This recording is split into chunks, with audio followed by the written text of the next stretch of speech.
Salut à tous, j'espère que vous allez bien. Alors qui d'entre vous a la peau mixte ou mixte à grasse ou encore grasse?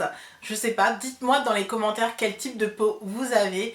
En tout cas, moi j'ai la peau mixte, c'est-à-dire que j'ai la zone T qui graisse un peu au bout d'un moment dans la journée, donc en fin de journée j'ai la peau du centre ici qui est un peu plus luisante, qui a produit un peu de sébum au cours de la journée, et le reste donc du côté extérieur etc bah c'est assez sec ou voire normal, donc j'ai pas besoin de beaucoup d'hydratation pour cette zone là, mais la zone du milieu il faut la matifier au maximum. Du coup je me suis baladée un peu sur Instagram, internet etc, les astuces qui existent pour justement ne pas trop avoir d'excès de sébum, surtout avec le maquillage. Ce test est quand même un peu visé maquillage. Quand on se maquille, comment ne pas ruiner son make-up avec des graisses en fait du visage une heure après. C'est très frustrant. Je sais que j'avais ça au début parce que avant d'avoir la peau mixte, uniquement mixte, j'avais la peau grasse, ensuite mixte à grasse, et maintenant elle est uniquement mixte. Je pense qu'en vieillissant la peau change parce que avant, je me rappelle, j'avais la peau qui luisait tout le temps. J'étais une boule à facettes. C'était extrêmement gênant, et du coup aujourd'hui j'ai testé quelques astuces make-up pour ne justement pas trop briller au cours de la journée, donc c'est parti. Commençons par le commencement. Là, la partie qui brille en fait sur mon front, ce sont en fait les éclairages. Donc vous le voyez un peu aussi dans l'iris de mes yeux, qui a un peu d'éclairage. Donc ça c'est le reflet. Donc ça permet un peu de voir aussi où ça brille exactement ou pas. Et j'ai déjà aussi hydraté mon visage avec ma crème hydratante qui est celle de chez Clinique, la Moisture Surge. Un peu difficile à prononcer, mais j'ai déjà hydraté mon visage avec. Donc on va tout de suite passer à la première astuce qui est de vaporiser son visage avec un fixateur de maquillage. Généralement on le fait après, donc quand on a tout fini, mais apparemment en utilisant une légère couche sur le visage avant d'appliquer son maquillage, on peut déjà absorber les premières huiles naturelles que produit le visage. Donc on va essayer, que je vais laisser sécher. Hop hop hop. Deuxième astuce, c'est le primer. Donc je l'utilise déjà en temps général. Aujourd'hui j'hésite beaucoup entre les deux parce que celui de chez True Colors, le No Shine Gel Matifiant, est le primer qui tient le mieux sur mon visage, mais qui laisse aussi des traces en fait donc quand je l'applique. J'ai aussi le Pore Filler de NYX qui est génial, j'ai aucun problème généralement avec. Donc lequel est-ce que je prends? On va prendre le Pore Filler. C'est celui que j'ai l'habitude de prendre et c'est celui qu'on va prendre aujourd'hui. Il faut prendre une petite quantité et l'appliquer uniquement sur les zones du visage qui ont tendance à briller. Donc pour ma part, ce sont juste autour du nez en fait, le front qui brille très souvent, très légèrement le menton aussi. Les autres parties de mon visage ne brillent pas trop, donc je ne vais pas appliquer de primer à ces endroits. C'est marrant, j'ai quand même une impression que c'est déjà un peu plus flouté à ces endroits-là, parce que vous avez le reflet des éclairages et ça a l'air déjà moins brillant. Ça c'est déjà cool. Prochaine astuce est d'appliquer de la poudre translucide avant de mettre son fond de teint. C'est censé absorber encore plus les autres huiles, donc si on a appliqué notre primer, de l'absorber encore plus, de vraiment tout fixer. Donc c'est ce que je vais faire. Et encore une fois, de l'appliquer sur les zones qui ont tendance à briller. Cette astuce, je l'avais vue sur Wayne Goss Makeup Artist, donc un super youtubeur qui est là depuis super longtemps. Et apparemment, les drag queens et les make-up artistes le font aussi, de fixer en fait le visage avant quoi que ce soit avec de la poudre translucide. Voilà, avant même d'appliquer du maquillage, je trouve que c'est une très bonne préparation parce que mon visage a l'air très matifié. Vous voyez par rapport au reflet au début que ça a l'air bien matifié. C'est parti pour le fond de teint et c'est pas une surprise je pense pour vous. Je vais utiliser mon Double Wear de chez Estée Lauder que j'utilise en ce moment tout le temps. J'ai même un nouveau fond de teint mais je continue à l'utiliser parce que en fait je l'adore tellement. Et pour cette vidéo je voulais vraiment un fond de teint que j'aime bien, donc prenez un fond de teint que vous aimez bien, que vous trouvez qui tient bien et qui est pas trop lourd. En fait il ne faut pas un produit qui est trop lourd mais qui au niveau de la couvrance vous convient. Si vous voulez un fond de teint léger, prenez un fond de teint léger etc. Prenez votre fond de teint préféré et du coup pour moi ça va être le Double Wear de chez Estée Lauder. Avec un Beauty Blender humidifié on va propager le produit, l'estomper, l'appliquer partout. Si vous avez par contre besoin un peu plus de couvrance, je vous conseille quand même de faire du color correcting, c'est-à-dire corriger les quelques points que vous voulez, où vous voulez avoir un peu de couvrance, c'est-à-dire les points d'hyperpigmentation par exemple, les boutons, les rougeurs que vous voulez cacher. Corrigez-le avec un correcteur plutôt, correcteur de teint. Avant d'appliquer votre fond de teint, ça permet de ne pas trop mettre de couches de fond de teint et d'avoir quand même une bonne couvrance et de camoufler en fait les parties que vous voulez finalement camoufler de votre visage. Pour les correcteurs anti-cerne, il est conseillé d'utiliser un qui est assez liquide et pas ceux qui sont en peau, qui sont un peu plus gras finalement. Donc c'est ce que je vais faire, je vais vraiment écouter les conseils et je vais l'appliquer en dessous de mes yeux. Autre conseil, c'est de spritzer un peu de fixateur de teint sur le bout du Beauty Blender où on va étaler ensuite le produit et on estompe comme d'hab. C'est marrant parce que généralement l'anti-cerne qu'on applique pour illuminer notre visage, c'est aussi appliqué aux zones où on a tendance à briller le plus. Donc je pense que ce conseil là, c'est le plus important parce que si vous voulez illuminer votre visage mais qu'en même temps ça vous donne un teint huileux, c'est peut-être pas ce qu'il vous faut. On continue à fixer le tout avec notre Beauty Blender et une poudre translucide. J'utilise pas une poudre totalement translucide, je prends la Prep Plus Prime de chez MAC pour continuer à fixer mon anti-cerne parce que je trouve que la teinte correspond exactement. Si je prends du transparent ou translucide, j'ai peur que ce soit trop clair en fait, tout simplement. Voilà, donc ici on fait pas de baking, on fait juste de la fixation. On fixe juste. Ça y est, on arrive à la dernière partie où on va fixer un tout petit peu encore avec de la poudre translucide qu'on a utilisée tout au début et on va le mettre sur l'ensemble du visage, genre vraiment un tout petit peu. J'ai entendu, lu et vu qu'il faut prendre juste un tout petit peu, donc juste le temps de passer un peu partout, de fixer un peu le tout pour que ça ne bouge surtout pas.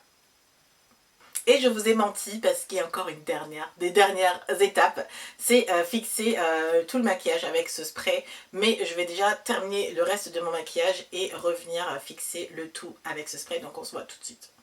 Voilà, le reste du visage est fait, j'ai juste fait les yeux, les sourcils et les lèvres, un peu de blush et c'est tout en fait au final. Je fixe donc l'ensemble du maquillage avec le fixateur final.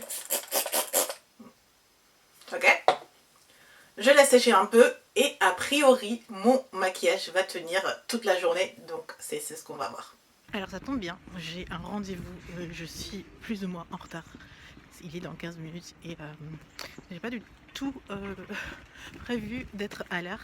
Donc là c'est bien, ça me permet de tester le maquillage en situation de plus ou moins de stress parce que je suis pas du tout à l'heure là. Et on va voir à quoi ressemble mon visage une fois arrivé au rendez-vous. Si ça tient encore ou pas. Alors, rendez-vous terminé, j'étais tellement en stress que j'ai tout de suite couru pour y aller, mais il est c'était à 10h30, il est 12h30, donc 2 heures après. Et un tout petit peu, vraiment un tout petit peu de brillance, je me regarde dans le miroir en même temps, mais il y a un tout petit peu de brillance genre là, mais genre vraiment léger. Donc c'est parti pour la suite de la journée, on va voir comment ça va tenir, mais pour le moment je suis plutôt satisfaite, donc 2 heures après, c'est pas énorme, mais vu le stress etc, je pense que ça va. Voilà le parfait déjeuner, des frites bien gras, pour continuer à lutter contre le gras sur le visage en fait, c'est une blague. C'est parti pour la petite session shopping en fait de la journée, j'ai besoin de pulls chez H&M, parce que j'ai un bon achat chez H&M, c'est ce qu'on va faire.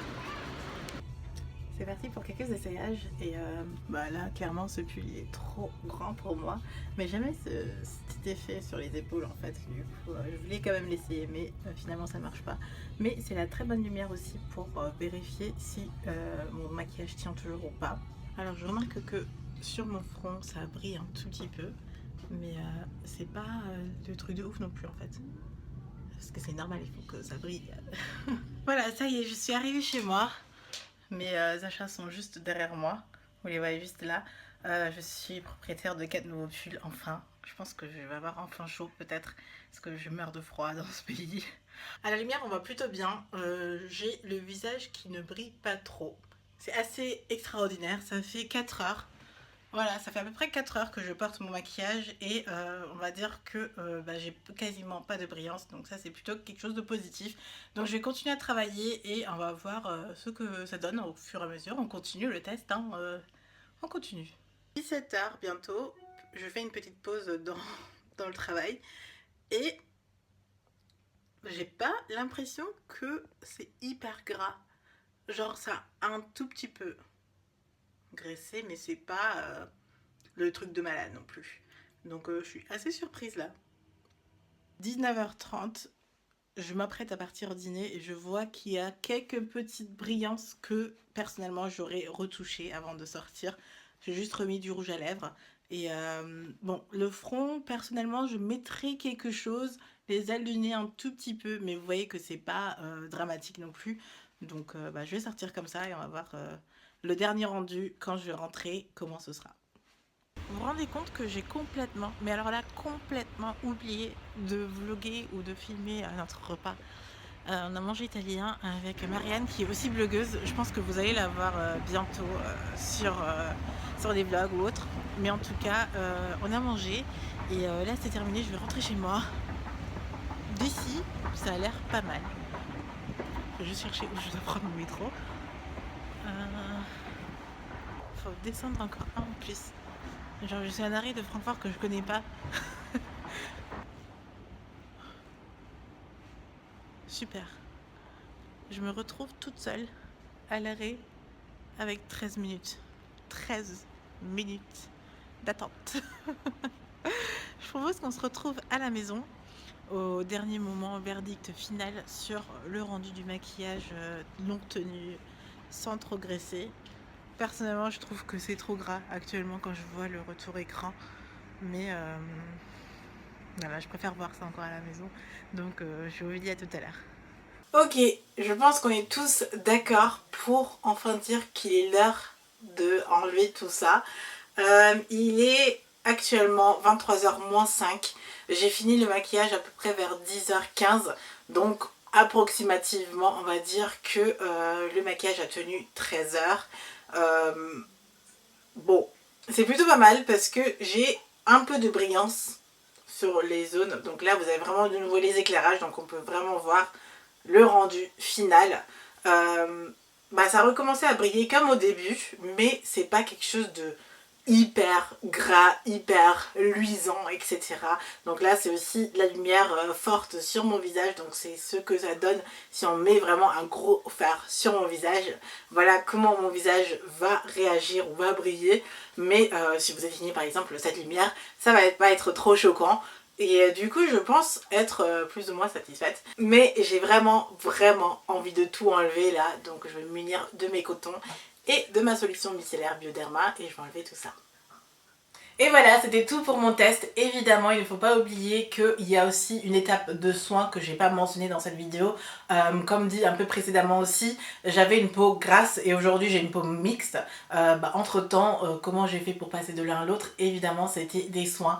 Donc n'oubliez pas cette étape-là, si ça vous intéresse, n'hésitez pas à me le dire. Mais en tout cas, concernant le make-up, il y a des astuces qui au final marche, donc c'est plutôt pas mal. Je suis plutôt contente du rendu et surtout tout au long de la journée j'ai pas senti un make-up très lourd. Souvent les personnes qui ont la peau grasse ou mixte à grasse qui ont peur justement que le make-up se casse ou partent dans les environs obscurs des huiles. Justement ce type de personnes j'ai pu en rencontrer, soit n'applique pas de soin, donc pas de crème hydratante parce qu'on dit que c'est gras et ça va faire graisser le visage, ou soit on applique beaucoup de produits matifiants, beaucoup de poudre, beaucoup de tout pour justement faire barrière à ça. Donc bon, personnellement j'en suis pas très convaincue parce que encore une fois j'ai vu l'exemple de la personne qui a très chaud, qui sue déjà et vous lui mettez des couches de vêtements en plus et qui continue à avoir chaud. Donc ça c'est l'astuce que j'ai entendue et qui fait sens. Donc avec ce test je m'en suis rendu compte que c'était très léger sur la peau et du coup forcément on sue un peu moins. J'espère que cette vidéo vous aura plu. Si c'est le cas, n'hésitez pas à me donner un thumbs up. Et si vous n'êtes pas encore abonné à la chaîne ou si vous n'avez pas encore activé les notifications, faites-le. Toutes les infos sont en barre d'infos. Je vous fais plein de bisous et on se retrouve très bientôt. Bye. Bye.